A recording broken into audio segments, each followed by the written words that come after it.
네, 이번 시간에는 결정계에 대해서 잠깐 배우는 시간을 갖도록 하겠습니다. 먼저 이제 코드를 확인하기 전에 네, 이론을 먼저 살펴보도록 하겠습니다. 네, 일단 저희 지난 시간에 이론 수업을 할 때 결정계에 대해서 간략하게 배웠는데 좀 더 제가 이미지를 내용을 하나 좀 더 추가를 했어요. 일단 이제 결정계수의 기본적인 공식은 지금 여기 보시는 것처럼 R 스퀘어드는 SST 총 제곱합이죠. 어, 총 제곱합분의 회기의 이제 제곱합 으로 나눌 수가 있는데 이거를 다시 우리가 분류를 할 수 있어요. 네, 그죠? 네, 그래서 SST 플러스 SS 왜 그러냐면 이게 SST라는 거는 SSR 플러스 SS이잖아요. 그러면 SSR을 SS 이거 T 마이너스네요, 그죠? 네, SST 마이너스 T 마이너스 SSE로 변경이 가능하죠.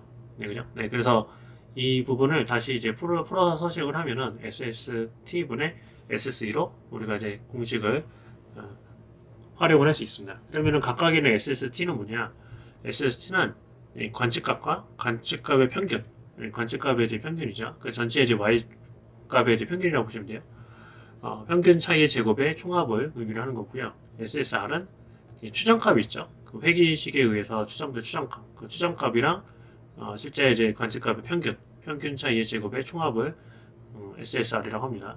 그다음 SSE는 관측값과 추정값 차이 제곱의 총합을 우리가 설정을 진행을 할 수가 있죠. 네, 그죠? 네, 그래서 이런 식으로 해서 우리가 이제 공식을 이해를 했다고 하면은 그 다음에는 코드로 진행을 하도록 하겠습니다.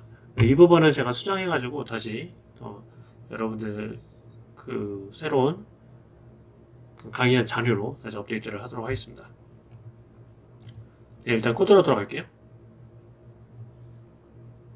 네, 코드로 들어가시면은 지금 이 단순 선형회기 관련된 수식을 만든 거예요. 그래서 이거는 이제 독립변수고 각각의 독립변수에 대응하는 절별식. 지난 시간에 우리가 이 회기계수를 봤죠. 이게 기울기죠. 이 기울기와 그 절편을 통해서 우리가 하나의 식을 세울 수가 있어요.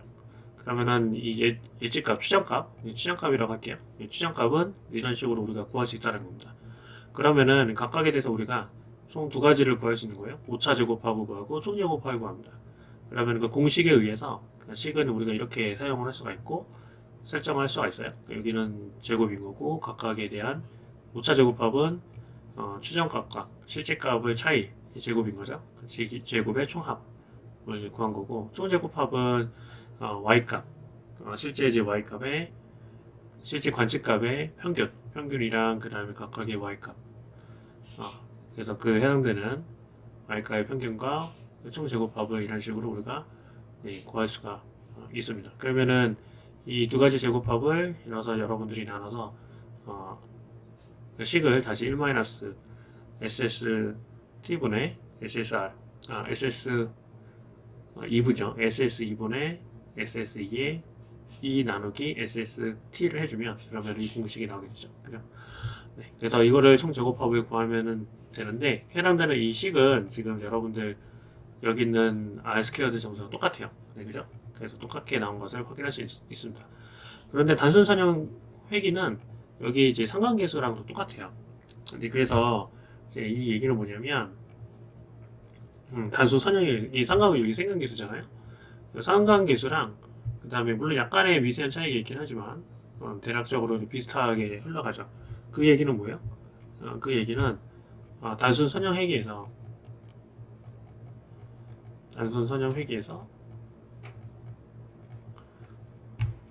그 결정계수는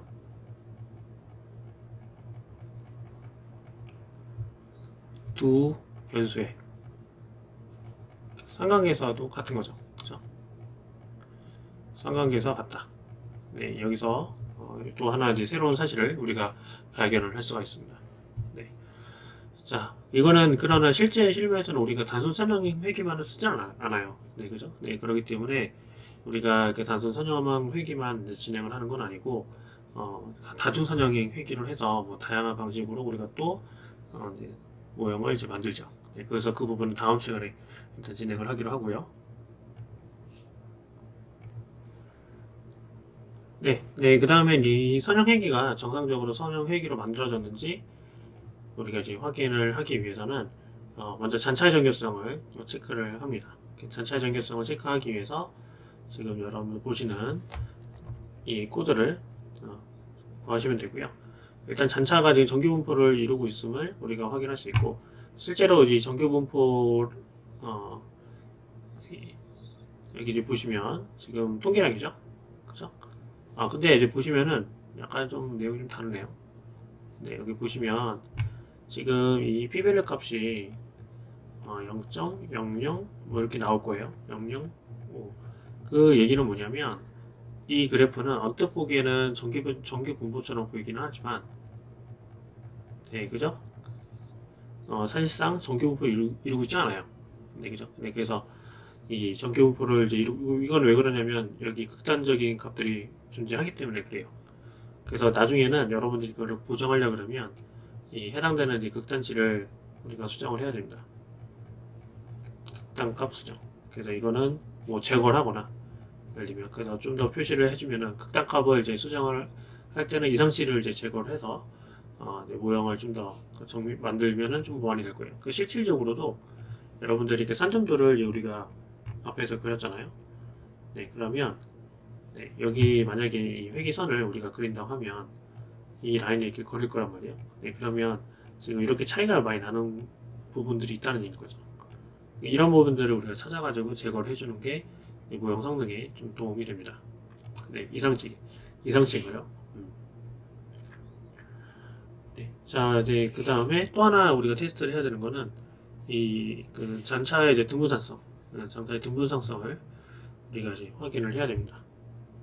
자, 한번 볼까요?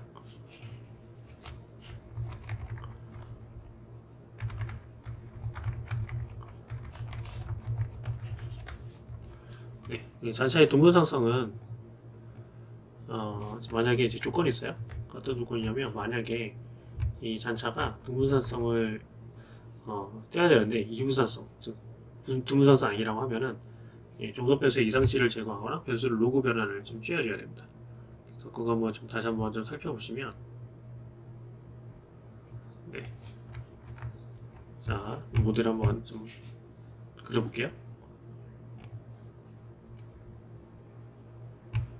네, 자, 이렇게 이제 코드를 일단 실행을 하게 되면 여기 보시는 것처럼 이 등분산성이 이렇게 점점 넓게 퍼지고 있죠. 이런 것들은 이제 등분산성 이루고 있지 않다고 봐요. 등분산성 이룬다고 한다면은 이쪽 데이터 이 분포 자체가 이런 식으로 뜨게 됩니다. 이런 식으로. 네. 그래서 이거를 봤을 때 지금 모형 성능이 약간 지금 안 좋다는 것을 확인했어요. 그 등분산성 검정도 보시는 것처럼 실질값 자체가 그 귀무가설을 이제 기각을 해야 되는 지금 현재 분포의 거죠. 그죠? 그래서 이런 케이스가 나오면 우리가 모델을 바로 쓸 수가 없어요. 그러니까는 예제 데이터이긴 하지만은 이런 형태가 나오게 되면, 네, 그러면은 우리가 모델을 바로 사용할 수가 없는 모델입니다. 그러니까 무슨 얘기냐면 지금 우리가 모델을 만들었잖아요. 그죠? 모델을 만들었는데 결정 계수가 높다라고 해서 p-value 값이 정상적으로 있다라고 해가지고 우리가 모델을 쓸 수 있는 게 아니에요. 그러니까 이 모델은 우리가 지금 결정 계수가 있고 그 다음에 토탈비 이게 있다 해서 쓸 수 있는 게 현재 아니라는 거죠. 네, 그죠? 네, 그러니까는 어떻게 되냐면은 일부 그 지금 뭐가 안 맞아요? 장차 정규성도 위반됐고 그 등분산성도 안 맞잖아요. 그러면 이 상태에서는 지금 현재 위반됐기 때문에 결론을 얘기하면, 네, 이제 결론을 얘기하면은 현재 토탈빌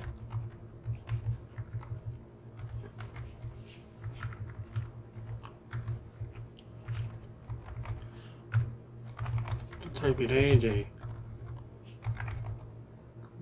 선형회기 모델은 사용할 수 없다. 네, 이게 이제 결론인 겁니다. 네, 그죠? 그래서 우리가 물론 이제 여러분들 이 내용은 빗분기 실제 시험이랑은 당연히 관련이 크게 없을 수 있어요. 어차피 우리는 그 주어진 회귀 변수 찾기만 하면 되니까. 그래서 그 부분은 실제 예제 문제를 다시 한번 돌이켜서 보면서 진행을 하게 되면은 좀 쉽게 이제 이해가 되는데, 어쨌든 중요한 거는 회귀 다수 선형 회귀를 이제 문제를 우리가 풀 때는 이런 식으로 우리가 접근을 해야 된다는 얘기죠.